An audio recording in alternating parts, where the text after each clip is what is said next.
नमस्कार दोस्तों, बिहार दरोगा क्वेश्चन बैंक सेट 5 जो 22/7/2018 का पूछा हुआ क्वेश्चन है, उसका मैं फुल सोल्यूशन लेकर के आया। मैं दावे के साथ कहता हूं कि आपको यूट्यूब पर यह कभी कहीं भी नहीं मिलेगा। यह बिहार रुकमनी का जो इसमें 23 सेट है वॉल्यूम 1 का, इसमें फुल डिस्कशन पूरे के पूरे पीडीएफ। इसका मजेदार बात यह है कि इसका डिस्कशन भी है।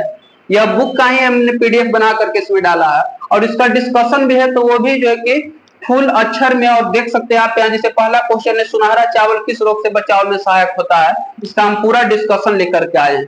ये इसका पूरा डिस्कशन है। तो यदि जब आप इस बुक को तैयारी करना चाहते हैं, यह बुक कितना इंपॉर्टेंट है, ये लोग बिहार पुलिस का एग्जाम दिए होंगे और ये वाला बिहार जो रुकमनी का बिहार पुलिस का सेट प्रेस्टिक था, उससे आप अनुमान लगा सकते हैं कि कितना ज्यादा क्वेश्चन जो है इसका भाषा पैटर्न पे टकराया था। तो रुकमनी बुक जो है पढ़ने वालों के लिए बहुत जरूरी रहता है। तो आज हम इसी को पूरे के पूरे 100 प्रश्न कराने वाले हैं और इसका पीडीएफ भी ग्रुप में डाल दिया जाएगा। तो जो लोग हमारे ग्रुप से नहीं जुड़े होंगे वो लोग जा करके व्हाट्सएप ग्रुप से जुड़ सकते हैं। उसका फर्स्ट कमेंट बॉक्स में उसका लिंक मिल जाएगा, या फिर स्क्रीन पर नंबर दिख रहा होगा, उस पर भी आप व्हाट्सएप मैसेज करके जुड़ सकते हैं। चलिए, पहला क्वेश्चन है, सुनहरा चावल किस रोग के बचाव में सहायक होता है। पहले कितना इजी लेवल का क्वेश्चन आता था, आप यहाँ से देख सकते हैं।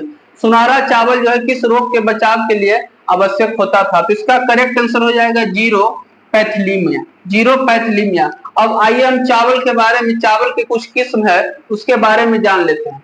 यहाँ पर आप देख सकते हैं यहाँ पर है, सुनहरा चावल जीरोपैथिलीमा रोग के उपचार के लिए बचाव में सहायक होता है। जीरोपैथिलीमा रोग के बचाव में सहायक होता है। यह एक प्रकार का बीमारी है, इससे बचने के लिए सुनहरा चावल खाया जाता है। गोल्डन चावल ओरिजा सेटिवा चावल का एक किस्म है। मतलब पूछ सकता है गोल्डन चावल किसका रूप है, तो ये ओरिजा सेटिवा किसका किस्म है, तो वो चावल का किस्म है। 2-3 तरह के क्वेश्चन बन सकता है। इस बुक का जो डिस्कशन पढ़ लेगा वो ऐसा हो ही नहीं सकता कि उससे एग्जाम नहीं निकलेगा। इसका डिस्कशन में बहुत दम है।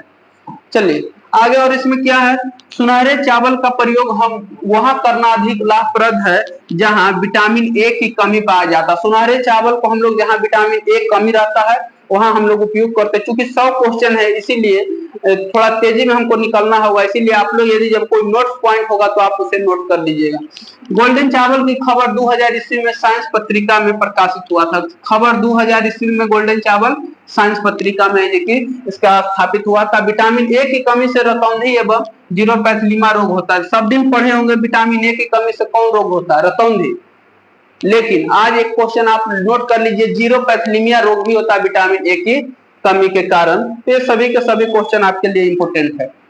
विटामिन B1 का रासायनिक नाम क्या है, तो इसका रासायनिक नाम थायमिन है। इसकी कमी से बेरी रोग होता है। ये क्वेश्चन कोई नई नहीं है।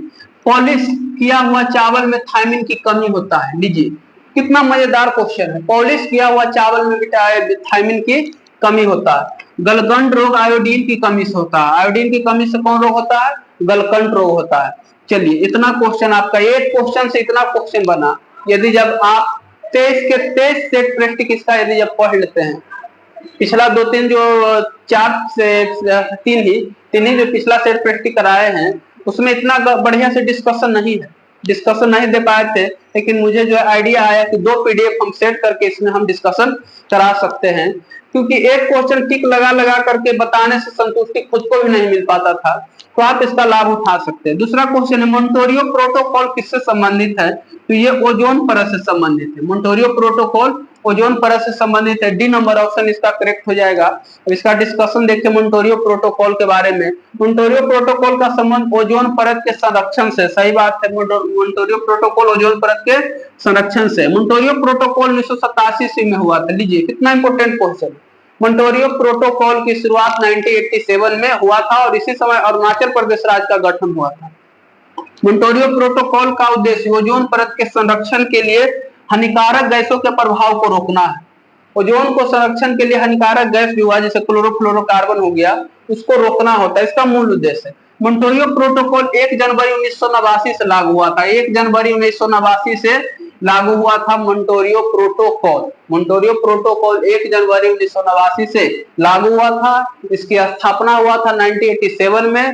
2 साल बाद जो है लगभग लागू हुआ है। ओजोन परत में छिद्र होने का सर्वप्रथम पता 1985 में लगा।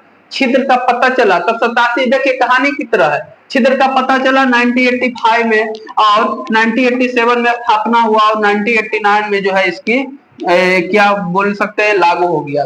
कहानी की तरह 85, 87, 89 डिस्कशन से ये फायदा है। 3 क्वेश्चन। ओजोन परत समताप मंडल का निचला परत है, ये क्वेश्चन भी सभी लोग जानता है। ओजोन परत जो समताप मंडल पाया जाता है, लेकिन समताप मंडल का कौन सा परत है ये लोगों को नहीं पता है। तो समताप मंडल में भी ऊपरी परत होता है, कि निचली परत होता है, कि मध्य परत होता है। तो यह जो है सबसे निचली परत है। तो समताप मंडल में ये कौन सी परत है? तो समताप मंडल में यह सबसे निचली परत है। ओजोन परत पराबैंगनी किरण अल्ट्रावायलेट को हानिकारक प्रभाव से रक्षा करता है। चलिए, ओजोन परत जो है अल्ट्रावायलेट किरणों से रक्षा करता है, पराबैंगनी विकिरण से। चलिए आइए तीसरा क्वेश्चन। टाइफाइड, टाइफाइड का एक अन्य नाम है मियादी बुखार। फैलता है, मियादी बुखार किसके कारण से फैलता है? तो टाइफाइड जो है पानी, खाद्य पदार्थ से फैलता है, दूषित जल से, बोल सकते गंदे जल से हैजा टाइफाइड सब फैलता है। इसका डी नंबर ऑप्शन करेक्ट हो जाएगा। चलिए आइए यहाँ पे अब डिस्कशन देखते हैं। टाइफाइड, टाइफाइड मियादी बुखार भी इसे बोला जाता है, यह दूषित पानी, खाद्य और पदार्थों से फैलता है। टाइफाइड साल्मोनेला टाइफो नामक जीवाणु से होता है। बहुत इंपॉर्टेंट क्वेश्चन है। साल्मोनेला टाइफो मतलब सालों भर रह जाएगा, याद करने के लिए बताते हैं। सालों भर मतलब मान लीजिए रहता है। तो साल्मोनेला टाइफो से होता क्या चीज? टाइफाइड बीमारी। इसे यह आंख का बुखार के नाम से भी जाना जाता है। मतलब टाइफाइड किसको प्रभावित करता है? आंख को। टाइफाइड किसको प्रभावित करेगा पूछेगा। टाइफाइड जो है मानव शरीर के कौन से अंग को प्रभावित करता है? तो वो हो जाएगा आपकी आंख हो जाएगा। यह रोग पानी में गंदगी से फैलता है, पानी में गंदगी रहता है तो गंदगी से फैलता है। पहले ही मैं आपको बोल चुका हूं। टाइफाइड रोगों को स्वच्छता पर अधिक ध्यान देना चाहिए। जिसको टाइफाइड की बीमारी है वो लोग अपने आप को स्वच्छ रखे, बिल्कुल नहा धोआ करके जो है कि बढ़िया से रखे, तब है कि आपको टाइफाइड से छुटकारा मिल सकता है। और क्लोरोमाइसिटिन औषधि का प्रयोग करें, वैसे औषधि का प्रयोग करें जिसमें क्लोरोमाइसिटिस नामक जो रसायन पाया जाता है। टिटनेस किसको प्रभावित करेगा? टिटनेस और टाइफाइड बहुत लोग कंफ्यूजन होता है। टिटनेस तंत्रिका तंत्र को प्रभावित करेगा और टाइफाइड आंख को प्रभावित करेगा। यह जो है क्लास्ट्रोडोमियम टिटैनी से होता है। क्लास्ट्रोडोमियम टिटैनी, हालांकि यह टिटैनी से धरा जाएगा टिटनेस। यह लौक जो भी कहलाता है, इसमें एटीएस का इंजेक्शन दिया जाता है। पूछ सकता है ये एटीएस का इंजेक्शन, एटीएस का इंजेक्शन कौन सी बीमारी के लिए दिया जाता है? तो वो टिटनेस के लिए दिया जाता है। याद कर लीजिए, इसमें टी भी है, टी से टिटनेस होता है, टी से टिटनेस, यहाँ से पकड़िए। एटीएस में तंत्रिका तंत्र का प्रयोग होता है और यहाँ पे टी दिया हुआ, टिटनेस दिया हुआ। चलिए अगला क्वेश्चन। निम्नलिखित में से स्वच्छ जल की मछलियां से कौन सी है? कौन सी मछली जो है स्वच्छ जल में पाया जाता है? स्वच्छ जल की मछली कौन सी है? तो इसका करेक्ट आंसर हो जाएगा रेहू और कतला। रेहू और कतला ये दोनों स्वच्छ जल में पाया जाता है। ये दोनों जो है गंदा जल में नहीं पाया जाएगा, रेहू और कतला। तो आइए अब रेहू और कतला के बारे में जानते हैं। स्वच्छ जल में रेहू और कतला मछलियां पाई जाती है। मत्स्य वर्ग के अंतर्गत मछलियां आती। मछली कौन वर्ग के अंतर्गत आएगी? मत्स्य वर्ग। मछली कौन वर्ग के अंतर्गत आएगी? मत्स्य वर्ग के अंतर्गत आती है। वह लवणीय और मृदु जल में पाई जाती है। ये सभी अनियत तापी जंतु होते हैं। जितना भी मछली है सभी अनियत तापी होता है। अनियत तापी का मतलब हुआ उसका ताप जो है बदलते रहता है। अनियत तापी। मछली वर्ग में हृदय में 2 कोष्ठक होता है। मछली के हृदय में 2 कोष्ठक, हम लोग में 4 चेंबर रहता है, मछली में 2 चेंबर पाया जाता है। इस वर्ग के जीव में श्वसन कोलोन द्वारा होता है। इस वर्ग के जीव में श्वसन जो है कोलोन के द्वारा होता है। ये जल में अंडे देने वाले वर्टिब्रेटा है। पूछेगा जल में अंडा देने वाले वर्टिब्रेटा कौन है? तो वो हो जाएगा मछली। मछली जो है जल में अंडा देने वाला वर्टिब्रेटा होता है। मत्स्य वर्ग में शार्क आ जाएगा। टारपीडो, टारपीडो पूछेगा टारपीडो कौन वर्ग में आता है? रुकमणी में के डिस्कशन में ऐसा एक भी क्वेश्चन नहीं है जो विभाग है, सभी के सभी इंपोर्टेंट ही दिया हुआ। तो शार्क हो जाएगा, टारपीडो हो जाएगा, भेटकी, हिप्पोकैम्पस, एनबॉस, मांगूर, सिंगी इत्यादि, ये सभी के सभी मछली वर्ग में आता है। टारपीडो, भेटकी, हिप्पोकैम्पस, ये सब बिल्कुल नया नया नाम है। मांगूर और सिंगी तो मार देगा कि सब मछली है, लेकिन टारपीडो आ जाएगा, भोटकी आ जाएगा और हिप्पोकैम्पस आ जाएगा, एनाबस हो जाएगा। तो ये सब मत्स्य वर्ग के अंतर्गत आता है, बहुत कम ही लोग जानते होंगे। तो चलिए 5 नंबर क्वेश्चन की तरफ। वानिकी अनुसंधान संस्थान स्थित है। वानिकी मतलब वन अनुसंधान केंद्र कहाँ है? तो देहरादून में। वन अनुसंधान केंद्र देहरादून, बिल्कुल इजी क्वेश्चन है, 2018 का पूछा हुआ क्वेश्चन है, ये सभी का सभी ओरिजिनल है। अब अनुसंधान केंद्र से जान लीजिए, वानिकी पूछा है तो पेट्रोलियम भी पूछ सकता है। देखिए भारतीय सर्वेक्षण विभाग, भारतीय यहाँ पे वन होना चाहिए, भारतीय वन सर्वेक्षण विभाग देहरादून में है। बहुत अच्छा। भारतीय पेट्रोलियम, ये भी देहरादून में है। भारतीय खनन व ईंधन अनुसंधान धनबाद में, खनन मतलब कोयला, धनबाद। भारतीय मौसम वेधशाला पुणे, भारतीय मौसम वेधशाला पुणे, भारतीय मौसम वेधशाला कहाँ है? पुणे। प्लाज्मा अनुसंधान केंद्र गुजरात के गांधीनगर, प्लाज्मा अनुसंधान केंद्र गुजरात के गांधीनगर। भारतीय खगोल संस्थान कहाँ? बेंगलुरु, खगोल संस्थान बेंगलुरु, खगोल संस्थान बेंगलुरु है। सूक्ष्म जीव प्रौद्योगिकी संस्थान चंडीगढ़, सूक्ष्म जीव प्रौद्योगिकी संस्थान चंडीगढ़ है, सूक्ष्म जीव प्रौद्योगिकी संस्थान चंडीगढ़ में है। स्मरण अनुसंधान संस्थान बेंगलुरु में है, स्मरण अनुसंधान संस्थान बेंगलुरु में है। और भाभा अनुसंधान संस्थान कहाँ? ट्रॉम्बे, भाभा ट्रॉम्बे में है। और रमन, रमन यहाँ पे स्मरण नहीं, रमन अनुसंधान केंद्र जो है सीवी रमन के नाम से वो बेंगलुरु में है। और सूक्ष्म जीव प्रौद्योगिकी, छोटा छोटा जीव को चंडीगढ़ बुलाया था, छोटा छोटा जीव प्रौद्योगिकी संस्थान चंडीगढ़ में है। तो फिर से एक बार रिवीजन कर सकते हैं आप कि भारतीय वन सर्वेक्षण विभाग देहरादून, पेट्रोलियम देहरादून, खनन और ईंधन आ गया, खनन से ईंधन होता है, दोनों कोयला संबंधित है, ये धनबाद हो जाएगा। मौसम वेधशाला पुणे में है। प्लाज्मा गांधीनगर। भारतीय खगोल संस्थान, खगोल भी बेंगलुरु में है और रमन अनुसंधान भी बेंगलुरु में है। और भारतीय प्रौद्योगिकी संस्थान, भारतीय सूक्ष्म जीव प्रौद्योगिकी संस्थान, छोटा छोटा जीव जीवाणु विषाणु हुआ उसका जो है चंडीगढ़ में पाया जाता है। और भाभा तो जानते ही होंगे ट्रॉम्बे में पाया जाता है। चलिए अगला क्वेश्चन, नेक्स्ट क्वेश्चन यहाँ से, निम्न में से कौन सी पर्वत चोटी भारत में स्थित है? अन्ना भारत में स्थित है। कौन सी पर्वत चोटी भारत? मकालू नहीं, नामचा बर्मा सिक्किम में है। ये क्या? निम्न में कौन सी पर्वत चोटी भारत में स्थित नहीं है, होना चाहिए? अन्नपूर्णा, मकालू, नामचा बर्मा, सिक्किम में ही तो है नामचा बर्मा। इसका आंसर क्या दे रहा है? डिस्कशन थोड़ा सा। कॉमेट, नामचा बर्मा चीन में, अच्छा कॉमेट हो जाएगा उसका करेक्ट आंसर, इसका करेक्ट आंसर हो जाएगा कॉमेट। कॉमेट जो भारत में है, बाकी ये सभी के सभी अन्नपूर्णा, मकालू, नामचा बर्मा ये सभी के सभी जो है दूसरे देश में। देखते हैं कौन कौन देश में है, जो कि यहाँ पे पूरा डिस्कशन दिया। नामचा बर्मा पाया जाता है चीन में 7782, नामचा बर्मा चीन में है और कितना ऊंचा? 7782 में। मकालू नेपाल और चीन में, मकालू नेपाल और चीन में है और इसकी ऊंचाई 8481 है। अन्नपूर्णा नेपाल में, अन्नपूर्णा नेपाल में। तिरी चमीर पाकिस्तान में, तिरी चमीर कहाँ है? पाकिस्तान में है। नंदा देवी भारत में है, नंदा देवी भारत में है और नंगा पर्वत भी भारत में है। तो नंदा देवी भारत में है और नंगा पर्वत भी भारत में है। तो यहाँ पे देख सकते हैं इसका कॉमेट पर्वत की ऊंचाई, कॉमेट पर्वत चोटी भारत में स्थित है और इसकी ऊंचाई जो है 7756 है। और नंगा पर्वत कहाँ? तो नंगा पर्वत भी भारत में स्थित है। तो ऑप्शन के अनुसार यहाँ पे अन्नपूर्णा दिया हुआ, अच्छा नंदा देवी नहीं दिया हुआ, नंदा देवी उत्तराखंड में, अन्नपूर्णा नेपाल में। तो आप सभी के सभी देख सकते हैं फिर से, नामचा बर्मा चीन, मकालू नेपाल चीन के बॉर्डर पे और अन्नपूर्णा नेपाल में पाया जाता है और तीरा चमीर पाकिस्तान में, नंदा देवी भारत में और नंगा पर्वत भारत में। चलिए नेक्स्ट क्वेश्चन। इस तरह से सॉल्यूशन कराने में टाइम लगेगा लेकिन बहुत ज्यादा बेनिफिट भी करेगा। जापान के योकोहामा शहर में वर्ष 1994 में संयुक्त राष्ट्र सदस्य देशों का सम्मेलन जिस संदर्भ में किया गया वो क्या है? तो जापान के योकोहामा में हुआ था 1994 में यूएन का देशों का सम्मेलन। क्यों संदर्भ में किया गया था? तो वो प्राकृतिक आपदा नियंत्रण से किया गया था। योकोहामा शहर कहाँ का है? जापान का है। प्राकृतिक आपदा से बचने के लिए जो है कि यहाँ पे सम्मेलन किया गया था। तो आइए जानते हैं इसके बारे में, जापान के बारे में एक नजर जान लेते हैं। जापान के योकोहामा शहर में वर्ष 1994 में संयुक्त राष्ट्र सदस्य देशों का सम्मेलन प्राकृतिक आपदा नियंत्रण से संबंधित, प्राकृतिक के आपदा नियंत्रण से संबंधित है। जापान प्राकृतिक आपदा से अत्यधिक प्रभावित देश है। जापान जो है प्रकृति आपदा से सबसे अधिक प्रभावित देश है। वहां भूकंप भी सुनने में बराबर आते रहता है। आपदा प्रबंधन को बढ़ावा देने तथा कम से कम क्षति हो इसके लिए विचार विमर्श किया गया। राष्ट्रीय आपदा प्रबंधन अधिनियम 2005 में लाया गया। भारत में राष्ट्रीय आपदा प्रबंधन अधिनियम कब लाया गया? 2005 में लाया गया। राष्ट्रीय आपदा प्रबंधन प्राधिकरण का गठन 2006 में हुआ।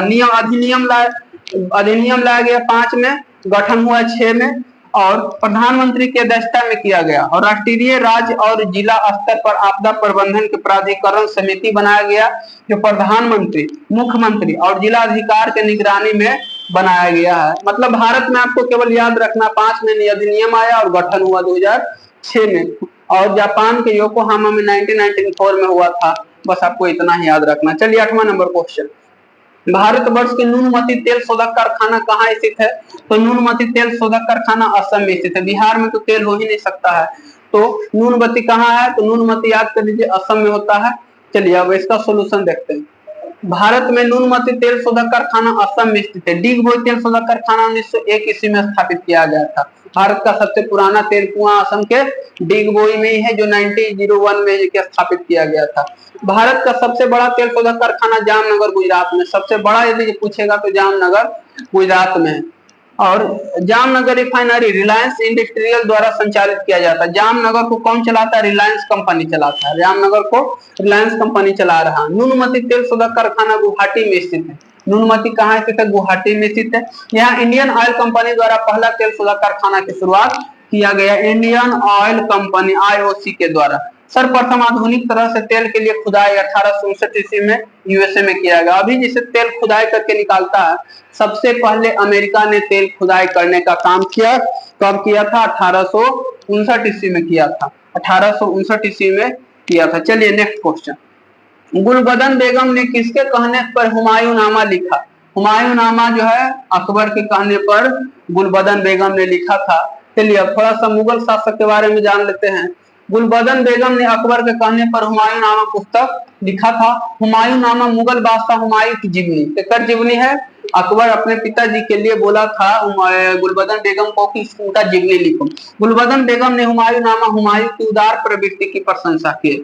उसमें जो है हुमायूं को केवल अच्छाया को दर्शाया गया, उसके दानवीरता बोलिए एक तरह से उसकी उदारता को दर्शाया गया।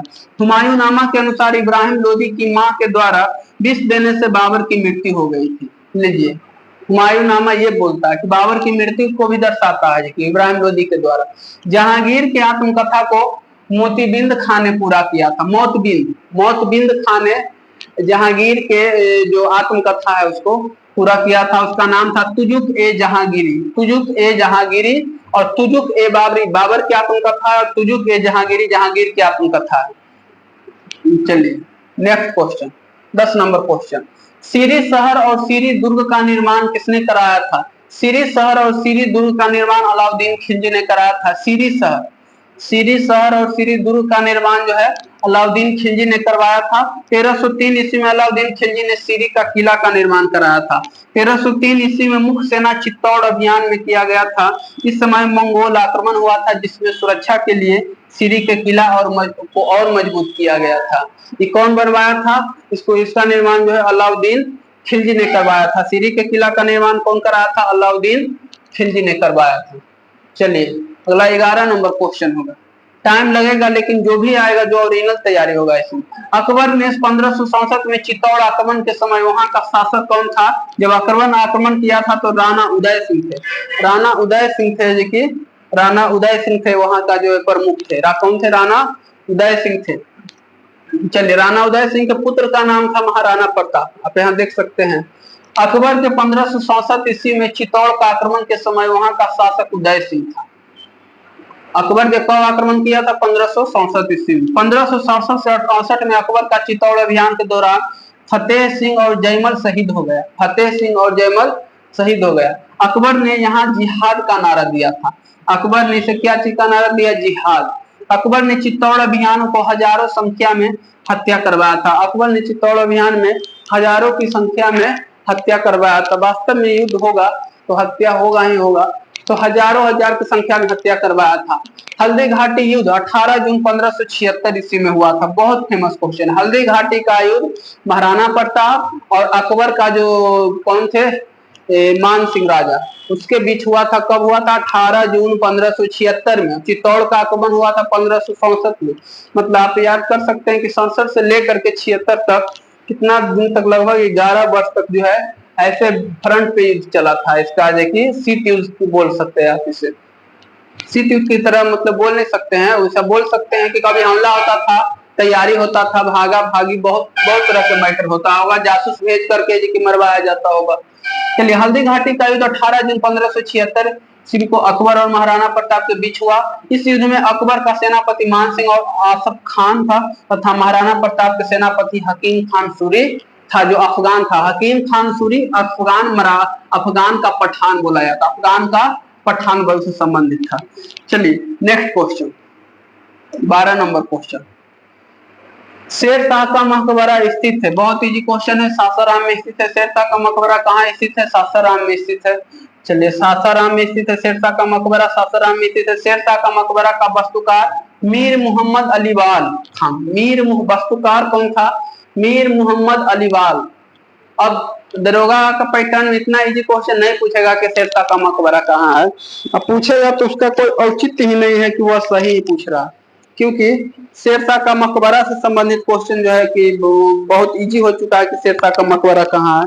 पूछ देगा कि उसका वास्तुकार कौन है, तो उसमें ऐसी बात नहीं कि कहा जा सकता है कि आउट ऑफ सिलेबस में, तो आपको वास्तुकार भी अब याद रखना होगा। और उसका वास्तुकार कौन है? मीर मोहम्मद अलीवाल। मीर मोहम्मद अलीवाल।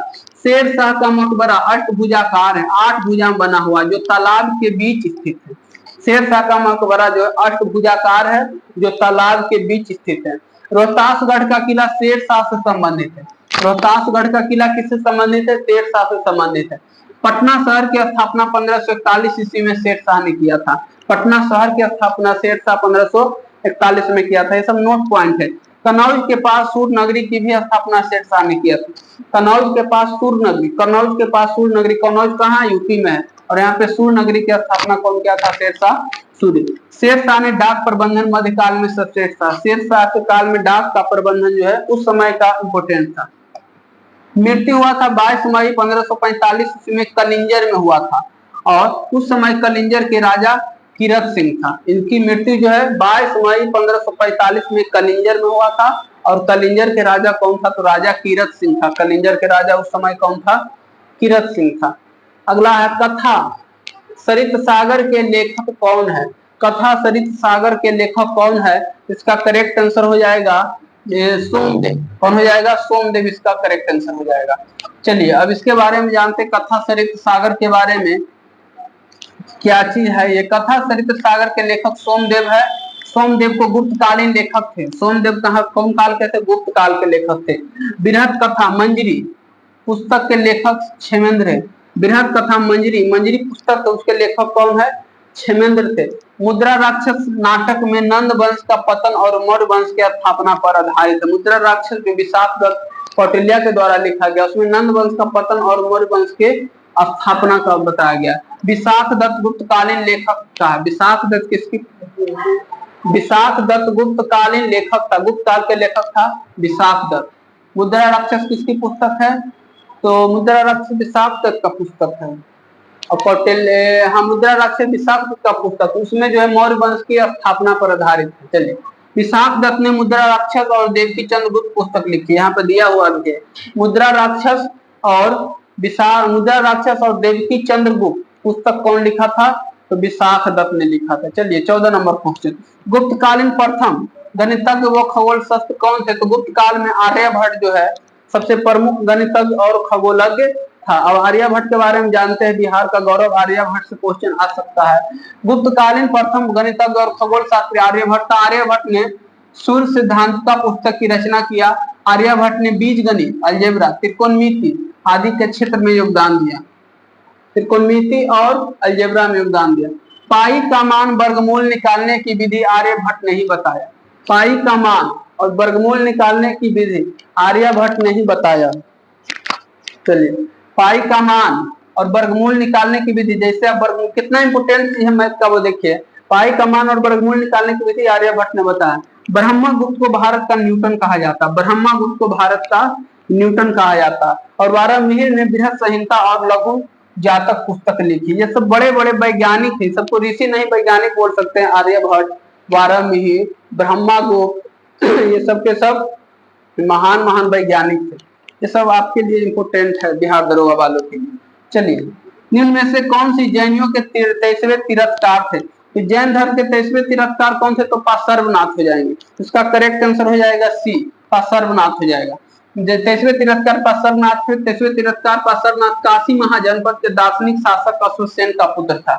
ये किसका पुत्र है? तो काशी जो महाजनपद था उसके शासक अश्वसेन का पुत्र थे। कितना इंपोर्टेंट लाइन है, देखिए, काशी के शासक अश्वसेन उनका पुत्र है। चलिए, 23वें तीर्थकार पार्श्वनाथ को कैवल्य समेत चोटी पर मिला। कैवल्य बोला जाता है जैन धर्म में, काबिल जरा बोलते हैं कि पढ़ लिख काबिल हो गया, मतलब ज्यादा नॉलेज हो जाता है, उसको कैवल्य बोला जाता है। इसको जो है समेत चोटी पर मिला था। कौन मिला था जी कि कैवल्य के समेत चोटी पारसनाथ पर मिला था, उसी से नाम। चलिए, पार्श्वनाथ ने 4 सिद्धांत दिए थे। पहला सिद्धांत सत्य, दूसरा अहिंसा, अस्तेय और अपरिग्रह। 4 सिद्धांत दिए थे कौन? जैन धर्म से संबंधित जो पार्श्वनाथ हुए 23वें तीर्थकार, ये 4 गो दिए थे। सत्य और अहिंसा इजी है, आपको नाम केवल याद रखना। अस्तेय 2 गो अस है, 3 गो अस है, अहिंसा, अस्तेय, अपरिग्रह और एक सत्य है। महावीर ने इसमें ब्रह्मचार्य को जोड़ दिया और यह जैन धर्म का पंच महाव्रत कहलाता है। ब्रह्मचार्य को जोड़ दिया। फिर आए कौन? तो महावीर स्वामी, यह 5वें चीज ब्रह्मचर्य को जोड़ दिया। अब जैन धर्म का 5 महाव्रत हो गया। तो 5वां महाव्रत कौन कौन हो गया? अब बोल सकते हैं, सत्य हो गया, अहिंसा हो गया, अपरिहार्य हो गया, अपरिग्रह और एक हो जाएगा आपका जो है ब्रह्मचर्य और एक हो जाएगा अस्तेय हो जाएगा। तो 5 गो जैन धर्म का 5 जो है इंपोर्टेंट है। चलिए, पार्श्वनाथ का प्रतीक चिन्ह ऋजुपालिका का सर्प है। सर्प किसका है? पार्श्वनाथ का। ऋषभ देव जैन धर्म का प्रथम तीर्थकार थे। ऋषभ देव जो है जैन धर्म का प्रथम तीर्थकार थे। चलिए, नेक्स्ट क्वेश्चन 16 नंबर है, निम्नलिखित में से किसने हिंदी भाषा को भारत की राष्ट्रभाषा के रूप में उल्लेखित किया? तो भारत को राष्ट्रभाषा को हिंदी के रूप में कौन उल्लेख किए थे? तो स्वामी दयानंद सरस्वती हो जाएंगे। इसका करेक्ट आंसर हो जाएगा स्वामी दयानंद सरस्वती। स्वामी दयानंद सरस्वती ने हिंदी भाषा को भारत की राष्ट्रभाषा के रूप में स्वीकारा और पहली बार स्वराज का प्रयोग किया था। कौन? स्वामी दयानंद सरस्वती। इसमें ध्यान रहे कि स्वामी दयानंद सरस्वती और स्वामी विवेकानंद में बहुत से लोग कंफ्यूजन होते हैं, तो स्वामी दयानंद सरस्वती थे। स्वामी दयानंद सरस्वती का कथन है कि विदेशी शासक कितना भी अच्छा क्यों न हो, स्वदेशी राज से बेहतर नहीं हो सकता। इसका अब उल्टा भी आप कर सकते हैं, स्वदेशी कितना भी खराब क्यों न हो, विदेशी से बढ़िया है, या फिर विदेशी शासन कितना भी अच्छा क्यों न हो, स्वदेशी राज से बेहतर नहीं हो सकता है। स्वदेशी, स्वशासन, स्वभाषा सबका प्रयोग सर्वप्रथम स्वामी दयानंद सरस्वती ने ही किया। स्वदेशी, स्वभाषा, अपनी भाषा है, अपनी शासन, इसकी शुरुआत जो दयानंद सरस्वती ने ही की। स्वामी दयानंद सरस्वती को आर्य समाज के संस्थापक माना जाता है और कांग्रेस ने 1906 में कलकत्ता अधिवेशन में स्वदेशी प्रस्ताव भी लाया था। 1929 में लाहौर का कांग्रेस अधिवेशन में पूर्ण स्वराज का मांग किया। स्वराज जो शब्द देख रहे हैं वो आर्य समाज का दिया हुआ शब्द है, स्वामी दयानंद का दिया हुआ शब्द है, इसीलिए इसका प्रयोग जो है स्वराज के लिए उन्होंने बहुत बड़ी लाइन बोले हैं। स्वराज, स्वभाषा और स्वशासन, ये तीनों जो है बहुत इंपॉर्टेंट चीज है। अखिल भारतीय राष्ट्रीय कांग्रेस की प्रथम भारतीय महिला अध्यक्ष कौन थी? भारतीय महिला, ऐसे खाली महिला अध्यक्ष पूछेगा तो एनी बेसेंट हो जाएगी, भारतीय महिला पूछी तो सरोजिनी नायडू हो जाएगा, तो सरोजिनी नायडू इसका करेक्ट आंसर हो जाएगा। चलिए आइए देखते हैं, अखिल भारतीय राष्ट्रीय कांग्रेस की प्रथम महिला अध्यक्ष सरोजिनी नायडू थी। सरोजिनी नायडू 1925 में कांग्रेस के कानपुर अधिवेशन की अध्यक्षता की थी। 1925 में कांग्रेस के कानपुर अधिवेशन की अध्यक्षता किए थे। एनी बेसेंट को कांग्रेस के प्रथम महिला अध्यक्ष बोला जाता है, जो बात मैं अभी बता चुका हूँ। एनी बेसेंट 1917 में कलकत्ता अधिवेशन की अध्यक्षता की थी। एनी बेसेंट जो है कलकत्ता अधिवेशन की 1917 में अध्यक्षता की थी। उस समय बिहार में चंपारण सत्याग्रह चल रहा था।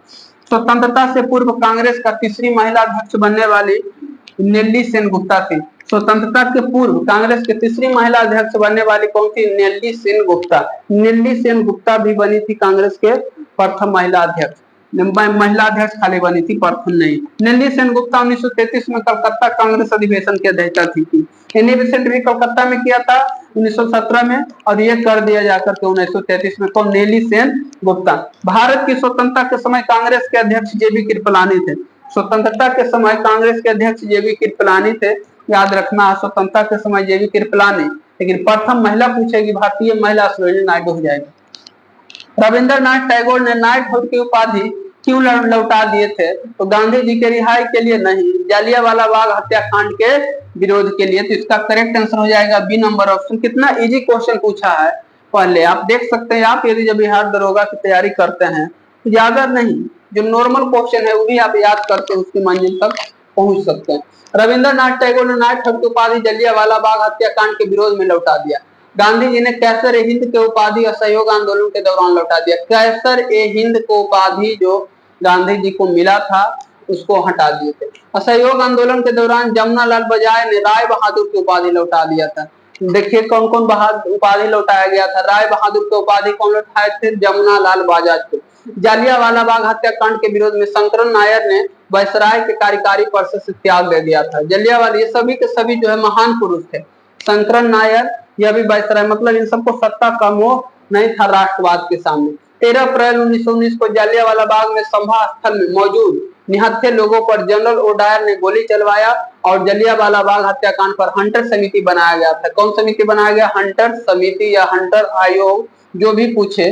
और रॉलेट एक्ट मार्च 1919 में लाया गया था और इसी के विरोध में सब जालियांवाला बाग में बैठे हुए थे, सभा कर रहे थे और उन पर जो है निहत्था गोली चला दिया गया। चलिए 19 नंबर क्वेश्चन। 1937 में कांग्रेस मंत्रिमंडल कितने प्रांतों में बने थे? 1937 में कांग्रेस मंत्रिमंडल 8 प्रांत में बना हुआ था। 1937 में जो है कांग्रेस मंत्रिमंडल कितने बना हुआ था? तो 8 जो है मंत्रिमंडल 8 प्रांत में बना हुआ था। चलिए अब इसका डिस्कशन देखते हैं, एक एक क्वेश्चन का डिस्कशन देखते जाना है। 1937 में कांग्रेस का मंत्रिमंडल 8 प्रांतों में बने। 1937 में कांग्रेस संयुक्त प्रांत बिहार, मध्य प्रांत, उड़ीसा और मद्रास को पूर्ण बहुमत प्राप्त हुआ। किसको किसको बहुमत मिला? देखिए संयुक्त प्रांत यूपी को बोला जाता है, बिहार, मध्य प्रांत, उड़ीसा और मद्रास में पूर्ण बहुमत प्राप्त किया। बंबई में कांग्रेस सबसे बड़ी दल बनकर उभरी और स्पष्ट बहुमत के करीब रही। बंबई में कांग्रेस सबसे बड़ी दल बनकर के निकली। जुलाई 1937 में कांग्रेस ने 6 प्रांतों में अपनी सरकार बनाई थी। ये प्रांत था मद्रास, संयुक्त प्रांत, मध्य प्रांत, बिहार, उड़ीसा और बंबई था। बाद में कांग्रेस असम और पश्चिमोत्तर प्रांत में भी एक सरकार का गठन किया। बाद में मतलब असम और पश्चिम की ओर भी, पश्चिम उत्तर तो बोल सकते जम्मू कश्मीर, हिमाचल प्रदेश, ये सब पंजाब के रीजन में, पश्चिम उत्तर उधर ही होगा। पंजाब में यूनिट पार्टी का सिकंदर हयात खान को प्रधानमंत्री बनाया गया। हयात खान को प्रधानमंत्री बनाया गया। वो कौन पार्टी से? यूनिट पार्टी से। और बंगाल में कृषक प्रजापति फजूलाल हक प्रधानमंत्री बना और इस चुनाव में मुस्लिम लीग का प्रदर्शन निराशाजनक रहा था। कौन? 1937 की बात हो रहा है यहाँ पे। चलिए भारतीय मुस्लिम लीग की स्थापना किस वर्ष हुआ? 1906 ईस्वी में हुआ। अब भारतीय मुस्लिम लीग के बारे में जान लेते हैं। भारतीय मुस्लिम लीग की स्थापना 1906 ईस्वी में हुआ था। 30 दिसंबर 1906 को मुस्लिम लीग की स्थापना हुई और मुस्लिम लीग की स्थापना ढाका के नवाब सलीमुल्लाह की अध्यक्षता में हुआ था।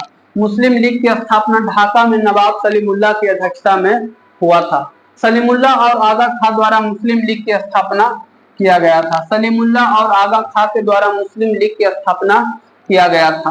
मुस्लिम लीग ने मुसलमानों के हित के लिए बनाया गया था, जो आगे चलकर राष्ट्र विरोधी हो गया।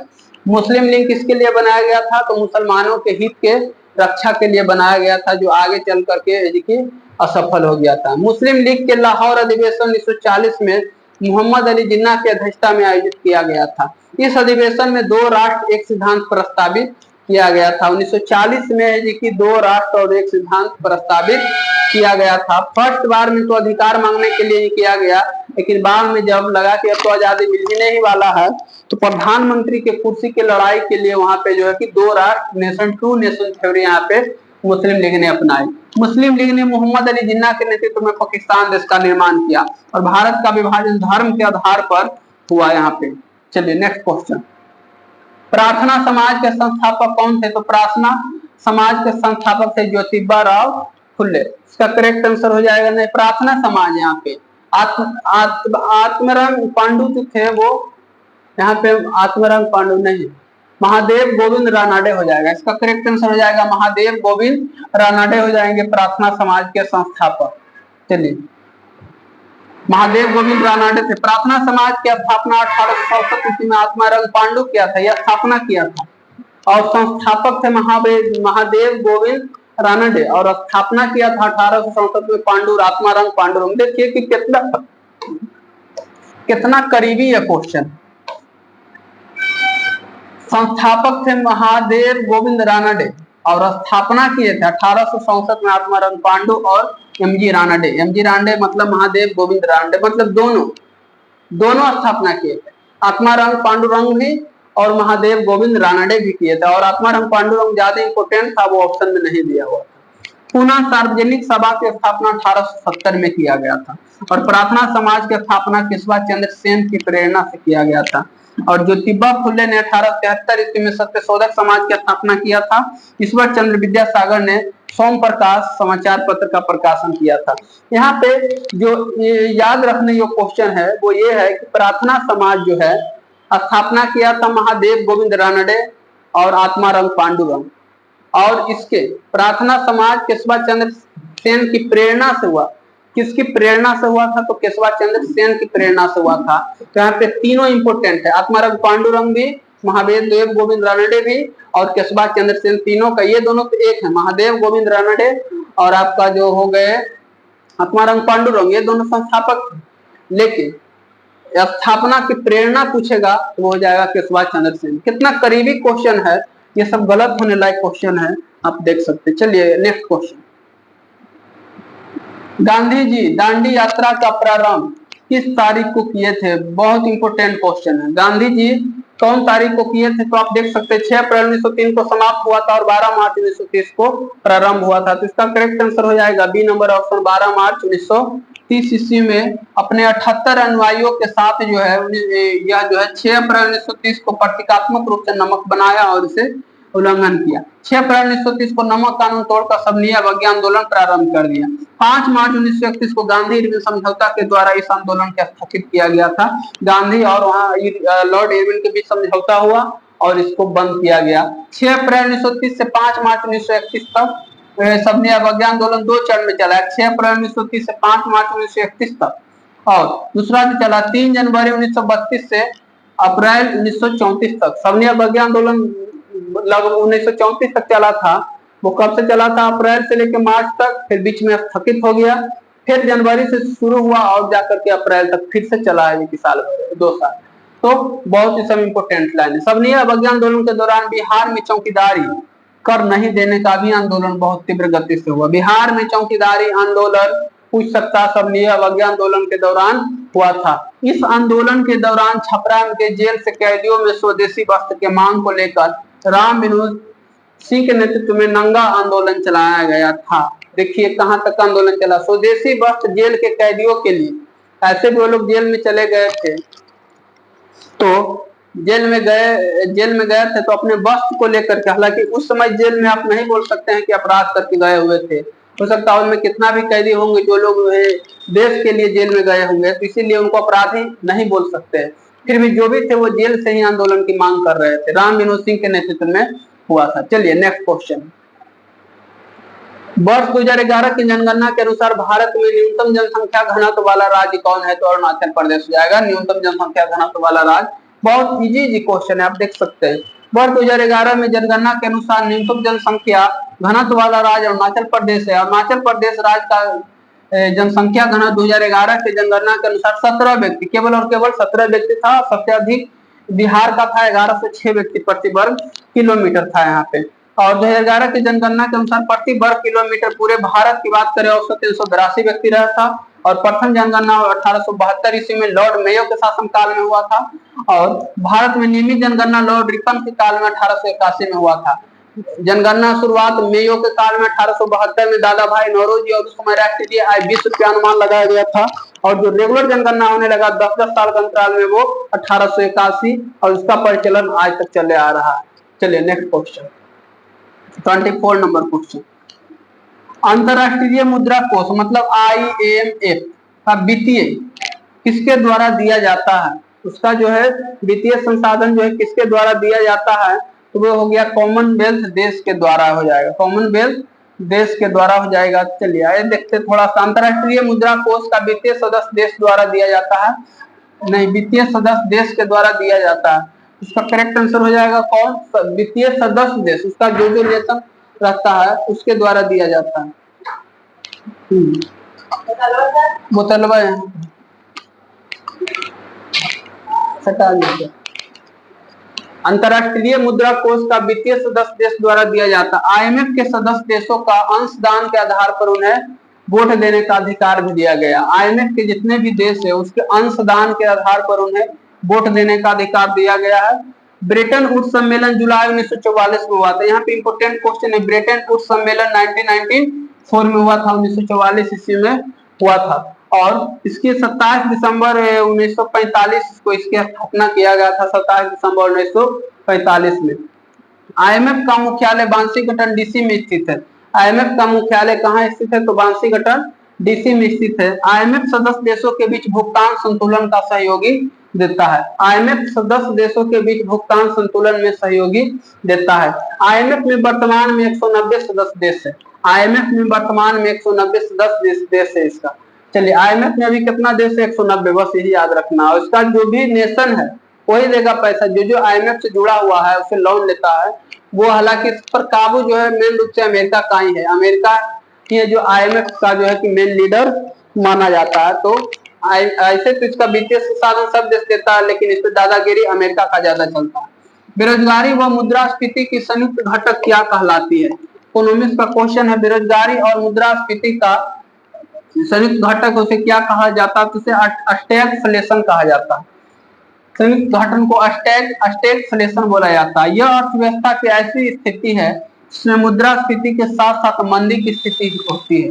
मुद्रास्फीति के साथ साथ उसमें मंदी का भी स्थिति होता है।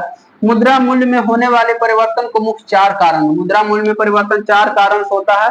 पहला इन्फ्लेशन मतलब मुद्रास्फीति, अपसमिति अथवा मुद्रा का संकुचन डिफ्लेशन, मुद्रा संस्फीति रिफ्लेशन और अप्रस्फीति डिस्फैलेशन। आप इसको देखिए एक बार, मुद्रास्फीति, अपसमिति, मुद्रा संस्फीति, ये सब क्वेश्चन को आप एक बार जो है सर्च करके कोई स्पेशल टीचर से इसमें जो इस टॉपिक को बताया है उसको पढ़ लेना है, क्योंकि ये सभी उलझन वाले क्वेश्चन है। मंदी को दूर करने के लिए क्रय शक्ति अधिक अप्रभावी होता है, ये सब इकोनॉमिक्स का पार्ट है। चलिए नेक्स्ट क्वेश्चन। बैंकों के दर को बढ़ने का प्रभाव कम हो जाएगा यदि करेंट रेट में सीआरआर में कम कर दिया जाए, जो तब जो है कि मंदी जो है बैंक का दर बढ़ने का प्रभाव कम हो जाएगा। तो इसका करेक्ट आंसर हो जाएगा सीआरआर। चलिए देखिए, इसमें बैंक दर को बढ़ने का प्रभाव कम हो जाएगा यदि सीआरआर कम कर दिया जाए। नकद आरक्षित अनुपात किसी भी वाणिज्यिक बैंक में कुल जमा राशि का वह भाग है जिसमें आरबीआई के पास अनिवार्य रूप से जमा रहता है। सीआरआर जितनी अधिक होती है बैंकों की साख सृजन क्षमता उतनी ही कम होती है। जितना जो है सीआरआर मतलब उसका जो कंपाउंड रेट होता है वो जितना अधिक रहेगा बैंक का वैल्यू उतना ही कम रहेगा। बैंक कौन बढ़िया होता है? जो सस्ते दाम पे लोन उपलब्ध करा। तो जिसका करेंट जो रन रेट बार बार याद आ जाता है, करेंट जो है रेट रहेगा, रेंट जो रहेगा जिसका कम रहेगा वो बैंक बढ़िया होगा, जिसका अधिक होगा उस बैंक का साख कम होगा। बैंक दर वह दर है जिस पर आरबीआई वाणिज्यिक बैंकों को ऋण उपलब्ध कराता है, इसको जो है बैंक दर बोला जाता है। अल्पकालिक आवश्यकता की पूर्ति हेतु जिस ब्याज दर पर कॉमर्शियल बैंक आरबीआई से नकदी ऋण प्राप्त करता है उसे रेपो दर बोला जाता है। मतलब आरबीआई से जो है कुछ समय के लिए जो बैंक ऋण लेता है उस दर को, जो रेट पे, उसे रेपो दर बोला जाता है। चलिए नेक्स्ट क्वेश्चन। निम्न में सार्वजनिक उपकरण में कौन सा महारत्न नहीं है? तो सार्वजनिक उपकरण में कौन सा महारत्न नहीं है? तो गेल भी है, भेल भी है, बीएसएनएल नहीं है। बीएसएनएल तो होना चाहिए इसमें, नहीं बीएसएनएल नहीं दे रहा। बीएसएनएल जो है महारत्न नहीं है। अब बीएसएनएल के बारे में जानते हैं कैसे ये महारत्न नहीं है, जब तक आप पढ़िए। 1 मिनट थोड़ा सा।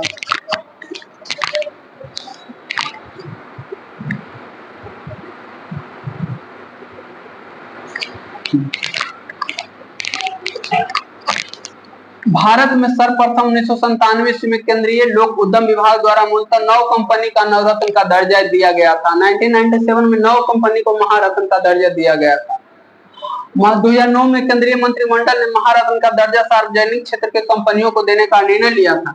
भारत में लोक उपकरण में महारत्न, नवरत्न और मिनी रत्न का दर्जा दिया गया। 3 गो महारत्न, नवरत्न और मिनी रत्न के दर्जा दिया गया था। भारत में 13 महारत्न कंपनियां हैं जो जुलाई 2024 के अनुसार है, और अगस्त 2023 तक ऑल इंडिया लिमिटेड का 13वां महारत्न दर्जा दिया गया था। ऑल इंडिया कंपनी को देके 13वां महारत्न का दर्जा दिया गया था। चलिए नेक्स्ट क्वेश्चन इसमें जानिए। इसका पूरा पीडीएफ हम व्हाट्सएप ग्रुप पर डलवा देंगे, डाला हुआ है, ऐसे आपको अगले सेट प्रैक्टिस से पीडीएफ मिल जाएगा। यदि अब इसका आप स्पेशल चाहते हैं तो मुझे स्पेशल जो है व्हाट्सएप ग्रुप पे जाकर मैसेज करना होगा। इनमें से कौन बहुआयामी गरीबी सूचकांक के संदर्भ में गलत है? गरीबी सूचकांक के संबंध में गलत कौन है? तो इसका हो जाएगा प्रत्येक प्राचल का समान भार दिया गया है। इसका डी नंबर ऑप्शन करेक्ट हो जाएगा। चलिए आगे क्वेश्चन। भारतीय नियोजन के वस्तुकार कौन थे? तो भारतीय नियोजन के वस्तुकार यहाँ पे जाना जाता है, भारतीय नियोजन के वस्तुकार के रूप में आप यहाँ देख सकते हैं कि पीसी महालनोबिस, वही पीसी महालनोबिस जो पंचवर्षीय योजना से संबंधित है। तो भारतीय नियोजन के वस्तुकार पीसी महालनोबिस को जाना जाता है। और दूसरी पंचवर्षीय योजना पीसी महालनोबिस मॉडल पर आधारित था, प्रथम हेराल्ड डोमर और दूसरा पीसी महालनोबिस।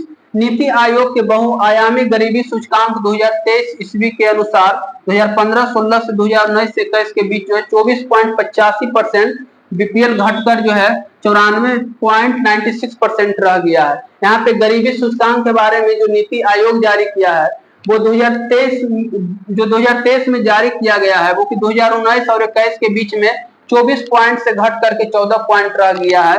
बीपीएल का फुल फॉर्म होता है जो गरीबी सूचकांक के लिए होता है वेरी बोल सकते हैं इसे पुअर बोल सकते हैं, जो गरीबी सूचकांक जारी करता है।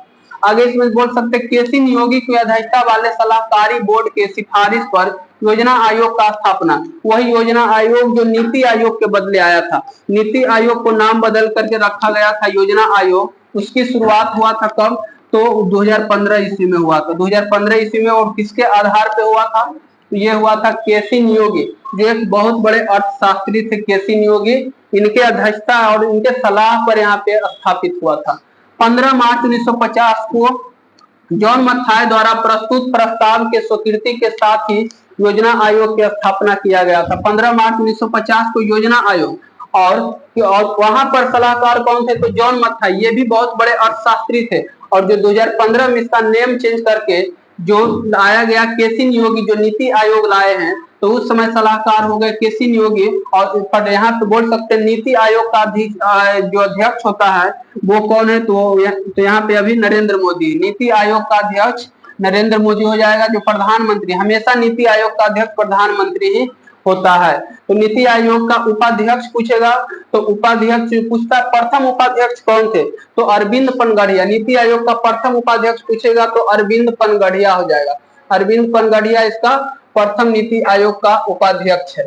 चलिए नेक्स्ट क्वेश्चन 30 नंबर में आता है। यहाँ पे 30 नंबर क्वेश्चन है, निम्न में से उनकी पहचान कर जो रिजर्व बैंक का कार्य नहीं करता है। जो आरबीआई का काम नहीं करता है वो कौन होता है? जो आरबीआई का काम नहीं करता है इसमें, तो इसका करेक्ट आंसर हो जाएगा आरबीआई का काम नहीं करता जनता से प्राप्त जमाओं पर ब्याज देना। आरबीआई का काम नहीं है कि जनता जो पैसा जमा कर दिया है उस पर ब्याज लागू करना, ये आरबीआई का काम नहीं है। तो इसका करेक्ट आंसर हो जाएगा सी नंबर ऑप्शन करेक्ट हो जाएगा। अब आरबीआई के कुछ काम के बारे में यहाँ पर देख लेते हैं। रिजर्व बैंक का कार्य जनता से ऋण प्राप्त पर ब्याज देना नहीं है। आरबीआई जनताओं का बैंक नहीं है, आरबीआई जनता का बैंक नहीं है। आरबीआई व्यवसायिक बैंकों का बैंक, जो बैंक ब्याज देता है लेता है उस बैंकों का बैंक बोला जाता है आरबीआई को। आरबीआई भारत सरकार के बैंकर के रूप में भी काम करती है। आरबीआई भारत में मौद्रिक नीति की घोषणा करता है। भारत में जो मौद्रिक नीति होता है उसकी घोषणा आरबीआई करता है। वित्त मंत्रालय आर्थिक समीक्षा जारी करता है। वित्त मंत्रालय आर्थिक समीक्षा जारी करता है। ये सब आरबीआई का गुण दिया हुआ है कि व्यवसायिक बैंक का बैंक है, जनता का बैंक नहीं है, बैंकर का काम करता है। तो सभी के सभी क्वेश्चन जो है इंपोर्टेंट है। नेक्स्ट क्वेश्चन, तिलहन के उत्पादन में वृद्धि का कारण क्या है? तो तिलहन के उत्पादन में वृद्धि का कारण पीली क्रांति है, श्वेत क्रांति दूध से संबंधित है, और हरित क्रांति और जितना भी सब क्रांति होता है इसके बारे में देख लेते हैं। तिलहन के उत्पादन में वृद्धि के कारण पीली क्रांति। दाल को गरीबी का दूध कहा जाता है, बहुत बढ़िया। जैसे गरीबों का गाय बकरी को बोला जाता है, उसी तरह से गरीबों का दूध दाल को कहा जाता है। भारत विश्व का सर्वाधिक खाद्य तेल उपयोग करने वाला देश। सबसे ज्यादा खाद्य तेल उपयोग कौन करता है? भारत। उपयोग करने वाला, जनसंख्या तो उपयोग करेगा ही करेगा। भारत के कृषि से संबंधित वस्तुओं में सबसे अधिक खाद्य तेल आयात करता है। भारत कृषि के सामान को सबसे ज्यादा आयात करता है। नीली क्रांति का संबंध मछली उत्पादन से, नीली क्रांति मछली उत्पादन से, श्वेत क्रांति दूध उत्पादन से, और पीली क्रांति की शुरुआत 1986 में हुआ जो कि तिलहन क्रांति से। लाल क्रांति का संबंध मांस और अंडा, मांस और टमाटर उत्पादन से। चलिए नेक्स्ट क्वेश्चन 32 नंबर क्वेश्चन यहाँ पे देखिए, भारत के किस राज्य में शिशु मृत्यु दर सबसे कम है? केरल, क्योंकि केरल सबसे पढ़ा लिखा राज्य, यहाँ पे शिशु मृत्यु दर सबसे कम है। ये उस समय का क्वेश्चन है और अभी भी केरल ही है। भारत के केरल राज्य में शिशु मृत्यु दर सबसे कम है। भारत में सर्वाधिक शिक्षित राज्य केरल है। भारत में सबसे उच्च जीवन स्तर केरल राज्य का। भारत में सर्वाधिक लिंगानुपात वाला राज्य केरल है जो 1084 है। 2024 में भारत शिशु मृत्यु दर 1000 जीवित जन्म बच्चा में से 25.799 मृत्यु दर है। मतलब शिशु मृत्यु दर 1000 बच्चा जन्म लिया तो उसमें से 25.799 लगभग 26 बच्चा डेथ हो जाता है। ये आंकड़ा के अनुसार है कि 1000 में जो कि पहले की अपेक्षा में बहुत अच्छा रिपोर्ट। विश्व व्यापार संगठन का मुख्यालय Geneva, world trade organisation Geneva, इसकी स्थापना 1995 में होता है। चलिए आइए इसका डिस्कशन देखते हैं। विश्व व्यापार संगठन का मुख्यालय जेनेवा में स्थित है। गैट की स्थापना अक्टूबर 1947 में किया गया जो प्रभावी 1 जनवरी 1948 से हुआ था। गैट की स्थापना 1 जनवरी 1948 के हुआ था। WTO की स्थापना 1 जनवरी 1995 में हुआ था। और यहाँ पे WHO होगा, WHO बोल सकते, विश्व स्वास्थ्य संगठन भी बोल सकते, वर्ल्ड हेल्थ ऑर्गेनाइजेशन 1948 में हुआ था। WTO का विश्व व्यापार सर्वोच्च संस्था और विश्व कृषि पूर्ति खाद्य संगठन का मुख्यालय रोम में स्थित है। विश्व आर्थिक मंच का मुख्यालय डवोस में स्थित है। विश्व आर्थिक मंच का मुख्यालय डवोस में स्थित है। विश्व आर्थिक मंच का मुख्यालय डवोस में स्थित है। चलिए नेक्स्ट क्वेश्चन, नीचे दिए गए त्रिभुज के संख्या कुल गिनना। इसमें त्रिभुज का संख्या गिनना है, इसमें आप गिन करके मार सकते हैं क्वेश्चन। इसका आंसर 28 आ रहा है, आप लोग आराम से गिनना। हालांकि ये पैटर्न मैथ इसमें पूछा हुआ है। भारतीय संविधान में प्रारंभ में मौलिक कर्तव्यों का प्रावधान नहीं था, वास्तव में नहीं था। संवैधानिक संशोधन द्वारा संविधान के किस भाग में इसका समावेश किया गया? तो 4 के क में जो है किसका समावेश किया गया है? अनुच्छेद 51 शुरू होता है, कामन के क, और 4 के क में मौलिक अधिकार, मौलिक कर्तव्य को जो प्रावधान किया गया। संविधान संशोधन द्वारा संविधान के भाग 4 के में इसका समावेश किया गया। भारतीय संविधान में मौलिक कर्तव्य को पूर्व सोवियत संघ रूस से लिया गया, RSSR USSR से लिया गया। और मौलिक कर्तव्य को 42वां संविधान संशोधन 1976 में ऐड किया गया था। और 42वां संविधान संशोधन में 10 मौलिक कर्तव्य की प्रावधान किया गया था। और 26वां संविधान संशोधन 2002 में एक और मौलिक कर्तव्य को जोड़ा गया था। और वर्तमान में संविधान के भाग 4 में अनुच्छेद 51 के अंतर्गत 11 मौलिक कर्तव्य है। याद रखिए 1976 में 10 ही था और एक 1944 में जोड़ा गया। मौलिक कर्तव्य का पालन करने की कोई बाध्यता नहीं, कोई ऐसी बाध्यता नहीं है कि मौलिक कर्तव्य का आप पालन कर ही सकते, उस पे ऊपर कोई केस नहीं होगा आपको। चलिए नेक्स्ट क्वेश्चन, राज पृथ्वी पर ईश्वर का अवतार है, उक्त कथन किस विचारक का है? हेगेल ने बोला था जो राज्य है, छोटा जो भी राज्य है, स्टेट है, नेशन बोल सकते उस समय का, तो हेगेल बोला था वो ईश्वर का अवतार है। बताया था राज्य का शासन सर्वोपरि माना जाता है। चलिए राज पृथ्वी पर ईश्वर का अवतार है, उपकथन हेगेल का है। राज्य के 4 तत्व होते, भूमि, जनसंख्या, सरकार और संप्रभुता। ये 4 गो मिल करके एक राज्य बनता है, भूमि, जनसंख्या, सरकार और वहां के लोगों का संप्रभुता। तो ये 4 लोग मिलकर के राज्य बनता है और जो ईश्वर का वरदान माना जाता है। ये जर्मनी का स्टुटगार्ट के रहने वाला था हेगेल का प्रसिद्ध रचना न्याय का सिद्धांत, पूछेगा न्याय का सिद्धांत हेगेल। अरस्तु यूनान के प्रसिद्ध दार्शनिक था। अरस्तु कहाँ का दार्शनिक था? यूनान का प्रसिद्ध दार्शनिक थे। अरस्तु प्लेटो के शिष्य और सिकंदर महान के गुरु थे। अरस्तु प्लेटो के शिष्य और सिकंदर महान के गुरु थे। और प्लेटो यूनान के प्रसिद्ध दार्शनिक थे और इनके गुरु सुकारत थे। प्लेटो के गुरु सुकारत और अरस्तु के गुरु सिकंदर। रिपब्लिक प्लेटो द्वारा रचित प्रसिद्ध ग्रंथ है। रिपब्लिक किसकी पुस्तक है? रिपब्लिक जो प्लूटो की पुस्तक। और सुकारत ने कहा था एक ईमानदार आदमी हमेशा एक बच्चा होता, जो भी एक ईमानदार आदमी, यह किसकी कथन है? बहुत फेमस लाइन है, तो सुकारत ने कहा था। ये सब बड़े बड़े दार्शनिक थे कि एक जो ईमानदार आदमी होगा वो एक बच्चा का रूप होता है। एक ईमानदार आदमी हमेशा एक बच्चा होता सुकारत बोला था। और रिपब्लिक पुस्तक प्लेटो का है। प्लेटो यूनान के प्रसिद्ध दार्शनिक था और अरस्तु प्लेटो का शिष्य और सिकंदर का महान गुरु था। यह अरस्तु के बारे में जान लीजिए। अरस्तु किसका, यह प्लेटो का शिष्य, मतलब अरस्तु के गुरु कौन था, प्लेटो। और अरस्तु किसका गुरु था, तो अरस्तु गुरु था सिकंदर का, सिकंदर का गुरु था। चलिए ये तीनों का कंफ्यूजन हो, आपको याद रखना। कंपेयर 37 नंबर क्वेश्चन, संविधान सभा में उद्देश्य प्रस्ताव किया गया था 13 दिसंबर 1946 को उद्देश्य प्रस्ताव प्रस्तुत किया गया था। 13 दिसंबर 1946 को संविधान सभा में उद्देश्य का प्रस्ताव बोला गया, शुरू किया गया था। 22 जनवरी 1947 को संविधान सभा ने उद्देश्य प्रस्ताव को स्वीकार किया, जिसे संविधान का उद्देशिका कहा गया। पंडित जवाहरलाल नेहरू ने संविधान सभा में उद्देश्य प्रस्ताव प्रस्तुत किया था।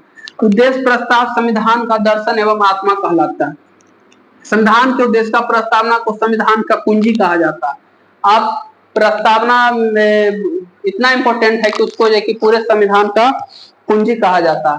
भारतीय संविधान की प्रस्तावना में उल्लेखित शब्द हम भारत के लोग, भारतीय नागरिकों की सर्वोच्च संप्रभुता का उद्घोष करता है।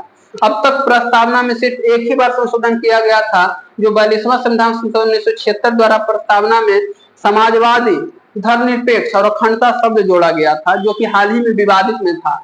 कि बीजेपी का कहना था कि जब यहाँ पे जो है संविधान में प्रस्तावना, यहाँ पे समाजवाद, जो पंथ निरपेक्ष था उसके बारे में बताया गया था। पंथ निरपेक्ष संविधान में खुद लिखा हुआ है कि इसकी उद्देश्यता या प्रस्तावना में कोई छेड़छाड़ नहीं किया जा सकता, फिर भी 1976 में हुआ। अतः इसका खंडन करता है कि 1976 में जो हुआ संविधान संशोधन वो लीगल नहीं है। भारतीय संविधान में प्रस्तावना को अमेरिका के संविधान से अपनाया गया, जबकि प्रस्तावना की भाषा पूछेगा तो ऑस्ट्रेलिया। अभी 3 को पढ़े। कर्तव्य लिया गया था रूस से, अधिकार लिया गया अमेरिका से, यहाँ प्रस्तावना भी लिया गया था अमेरिका के, लेकिन उसका भाषा जो था हम भारत के लोग भारत के संप्रभु बनाना चाहते। तो ये जो प्रस्तावना की जो लाइन है, इसमें बोलने में जो जुनून पैदा होता है, वो बोलने का तरीका जो है ऑस्ट्रेलिया से लिया गया है। चलिए नेक्स्ट क्वेश्चन है 38 नंबर, स्वाधीनता आंदोलन के दौरान पूर्ण स्वराज की लक्ष्य की घोषणा कब किया गया था? तो पूर्ण स्वराज जो है जवाहरलाल नेहरू ने किए थे 1929 ईस्वी में, लाहौर अधिवेशन में हुआ था। पूर्ण स्वराज की लक्ष्य 1929 में किया गया था। कांग्रेस का अधिवेशन लाहौर में पंडित जवाहरलाल नेहरू की अध्यक्षता में संपन्न हुआ था। 1929 में लाहौर अधिवेशन में प्रत्येक वर्ष 26 जनवरी को पूर्ण स्वाधीनता दिवस के रूप में निर्णय लिया गया था। 26 जनवरी को पूर्ण स्वतंत्रता दिवस के रूप में निर्णय लिया गया था। और पंडित जवाहरलाल नेहरू ने कुल 3 बार कांग्रेस की अध्यक्षता किए थे। 1929 के अतिरिक्त उन्होंने 1936 में लखनऊ और 37 के फैजपुर अधिवेशन की अध्यक्षता किए थे। और वहां आयोजित एकमात्र अधिवेशन, फैजपुर अधिवेशन गांव में आयोजित होने वाला, पूछेगा गांव में आयोजित होने वाला कांग्रेस का एकमात्र अधिवेशन कौन है? तो वो है फैजपुर अधिवेशन। फैजपुर अधिवेशन था जो एकमात्र अधिवेशन था जो गांव में हुआ था कांग्रेस का अधिवेशन। संविधान सभा के प्रथम अध्यक्ष कौन थे? लीजिए कितना इंपोर्टेंट क्वेश्चन है। जब संस्थापक पूछेगा तो ऑक्टेनियम ह्यूम हो जाएगा। प्रथम अध्यक्ष पूछेगा तो सच्चिदानंद सिन्हा, जो कि यह अस्थायी अध्यक्ष थे। और प्रथम अस्थायी अध्यक्ष पूछेगा तो डॉक्टर राजेंद्र प्रसाद हो जाएंगे। प्रथम अध्यक्ष सच्चिदानंद सिन्हा ही थे, लेकिन ये कैसा थे? अस्थायी थे।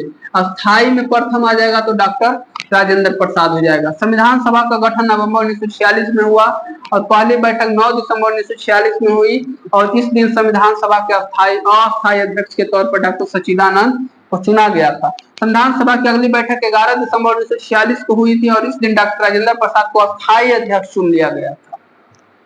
संविधान सभा के अस्थायी उपाध्यक्ष हरीश चंद्र मुखर्जी और बीटी कृष्ण मचाई को चुना गया। तो कितना इंपोर्टेंट लाइन है। उपाध्यक्ष हरीश चंद्र मुखर्जी और बीटी कृष्णाचारी को चुना गया था। उपाध्यक्ष थे कब? अस्थायी अध्यक्ष के चुनाव के समय। भीमराव अंबेडकर संविधान सभा में प्रारूप समिति के अध्यक्ष थे। डिजाइनकार, संविधान सभा ने 2 वर्ष 11 महीना 18 दिन में ही इसका निर्माण किया। और भारतीय संविधान को वकीलों का स्वर्ग कहा जाता है। इतना वास्तव में इतना वकील नहीं पैसा कमाता है भारतीय संविधान को पढ़ करके, उतना संविधान से आज तक कोई पैसा नहीं कमाया है। तो वकीलों का स्वर्ग बोला जाता है। वकील संविधान में जाकर के डुबकी लगा लेता है, कहने का मतलब वह संविधान को यदि वो रट लेता है तो बहुत बड़ा वकील कहलाता है। तो वकील वकालत की जो पढ़ाई होता है वो स्पेशल संविधान के लिए ही होता है। यहाँ से संविधान का इसका जो है करेक्ट हो जाएगा। चलिए अगला है स्वाधीनता हो गया यहाँ पे किसी नेक्स्ट क्वेश्चन है, किसी भारत परिषद अधिनियम द्वारा भारत में ब्रिटिश सरकार द्वारा सांप्रदायिक निर्वाचन प्रणाली का प्रारंभ किया गया। ब्रिटिश का काम ही सांप्रदायिक जातिवाद में भारतीयों को तोड़ना था। तो सांप्रदायिक प्रवाचन निर्णाली का प्रारंभ कब हुआ था? तो मार्ले मिंटो अधिनियम 1909 में हुआ था, उस समय हुआ था। चलिए 1909 में भारत के परिषद अधिनियम द्वारा भारत में ब्रिटिश सरकार द्वारा सांप्रदायिक निर्वाचन प्रारंभ हुआ था। 1909 में भारत परिषद अधिनियम को मार्ले मिंटो सुधार भी कहा जाता, मार्ले मिंटो सुधार बोला जाता। लॉर्ड मार्ले भारत का सचिव था और लॉर्ड मिंटो भारत का वायसराय था। दोनों मिलकर के सुधार क्या करेगा? उसके नजरिए में सुधार था, लेकिन यह एक बहुत बड़ा साजिश था। इस अधिनियम द्वारा मुसलमानों को पृथक निर्वाचन अधिकार दे दिया गया था और लॉर्ड मिंटो का सांप्रदायिकता का जनक बोला जाता। बहुत बढ़िया उपाधि है, नहीं है? सांप्रदायिकता का जनक मतलब धर्मवाद का जनक बोला जाता है उसको, लॉर्ड मिंटो को। 1919 के अंतर्गत भारत शासन अधिनियम द्वारा सांप्रदायिक निर्वाचन का विस्तार करते हुए सिखों, आंग्ल भारतीय एवं ईसाइयों को भी पृथक निर्वाचन को अधिकार दे दिया गया। लीजिए सबको तोड़ दिया गया अलग अलग। 1909 में मॉन्टेग्यू भारत का सचिव तथा चेम्सफोर्ड भारत का वायसराय था। ये 1919 की कहानी। चलिए नेक्स्ट क्वेश्चन, निम्नलिखित में से क्या भारत के नागरिक बनने के लिए आवश्यक नहीं है? अधिगृहित संपत्ति, कोई किसी को कब्जा कर लेता तो भारत का नागरिक नहीं बन सकता है। वंशानुकरण, जन्म और देशीयकरण, ये तीनों भारत के नागरिक है। एक और हमने जो कल जो हमने देखे थे प्रेस कॉन्फ्रेंस चुनाव आयोग का, उसमें आर्टिकल 224-26 का जिक्र हो रहा था। उसमें बताया गया कि एक चीज हमने देखा कि मतदान अलग चीज है और मतदाता सूची अलग चीज है। ये एक लाइन जो है बहुत इंपोर्टेंट निकल करके आया है, जो कि बहुत कम पढ़ने को मिलता है ये सब लाइन। मतदान और मतदाता सूची में भी भेद है। वो अब से आपको याद रखना, नागरिकता अलग चीज है और नागरिक को वोट देने का अधिकार जो वर्तमान समय में वो अलग चीज है। चलिए अब नागरिकता के लिए शर्त जान लेते हैं 41 नंबर क्वेश्चन का। एकदम एक एक क्वेश्चन का ऑपरेशन करेंगे यहाँ पे। अधिगृहित संपत्ति भारत का नागरिक बनने हेतु आवश्यक नहीं। भारतीय संविधान के भाग 2 में अनुच्छेद 5 से 11 नागरिकता को ही जिक्र करता है। तो नागरिकता अधिनियम 1955 के तहत नागरिकता प्रदान करने तो 5 प्रकार के प्रावधान है।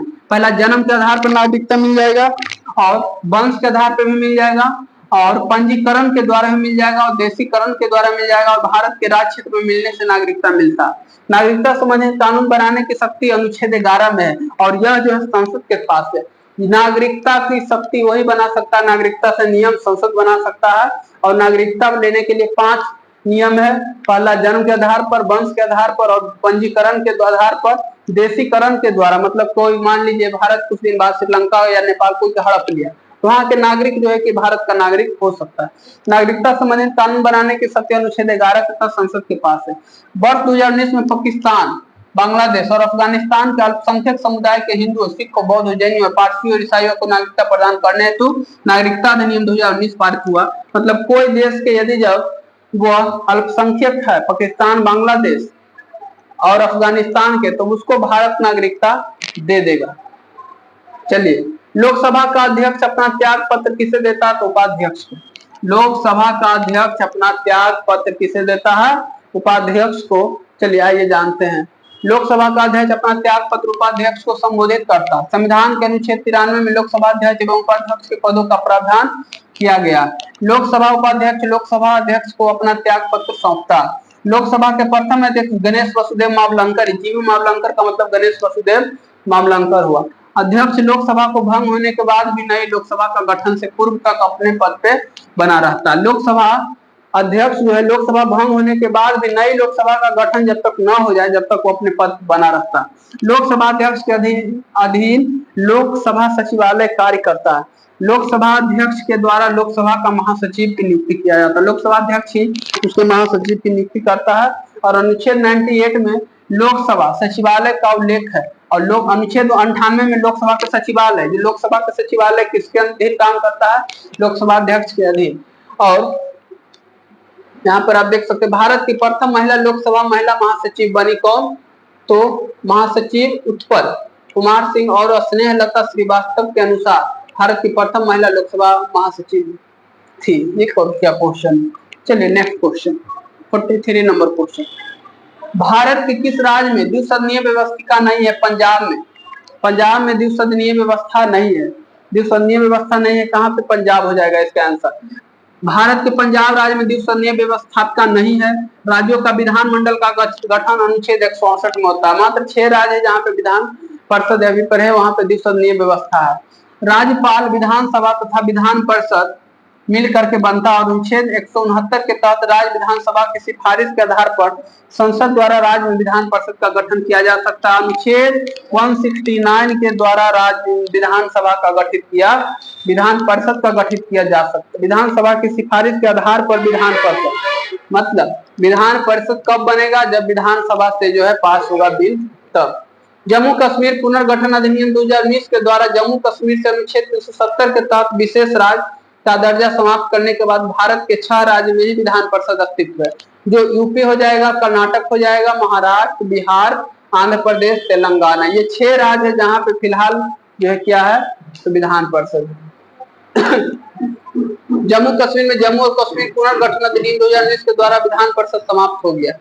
विधान परिषद में सदस्यों की संख्या न्यूनतम 40 होगा और अधिकतम संबंधित राज्य का 1/3 होगा।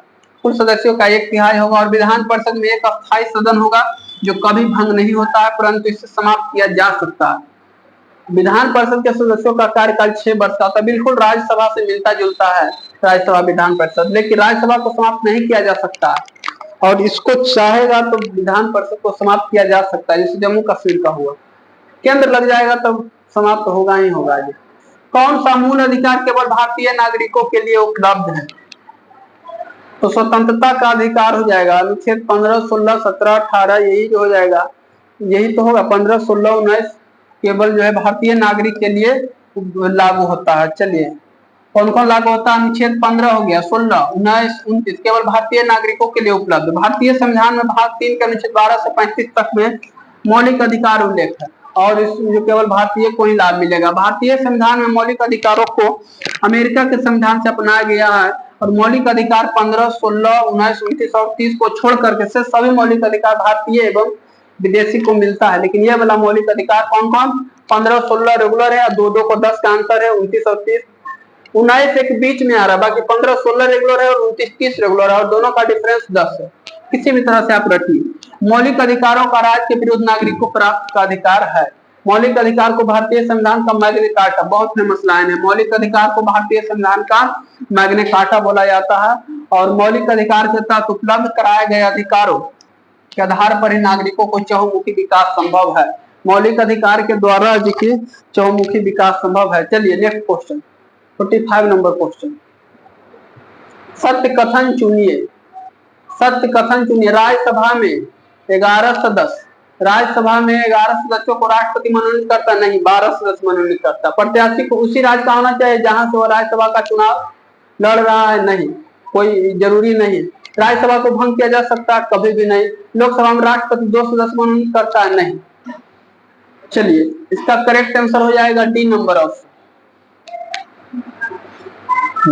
D number option correct answer हो जाएगा कि प्रश्न काल के अनुसार लोकसभा राष्ट्रपति के 2 सदस्य मनोनीत करते हैं। यह सत्य कथन है, यही सत्य कथन है। राष्ट्रपति अनुच्छेद 331 के तहत लोकसभा में आंग्ल भारतीय समुदाय के 2 सदस्यों को नियुक्त करते हैं।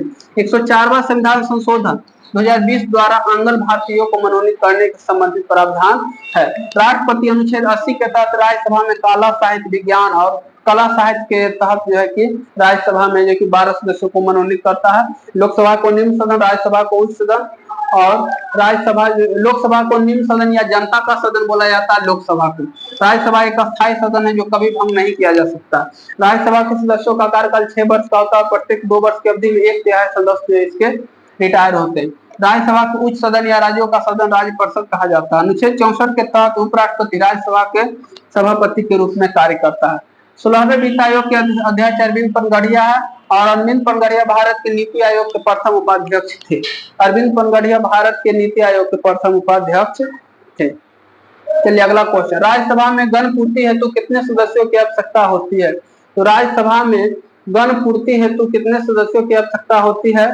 तो 25 सदस्यों की आवश्यकता होती है राज्यसभा में गण पूर्ति हेतु। भारतीय संविधान के अनुच्छेद 100 के अंतर्गत संसद के किसी भी सदन में बैठक हेतु सदन के कुल सदस्यों का 10वां हिस्सा ही उपस्थित होता है।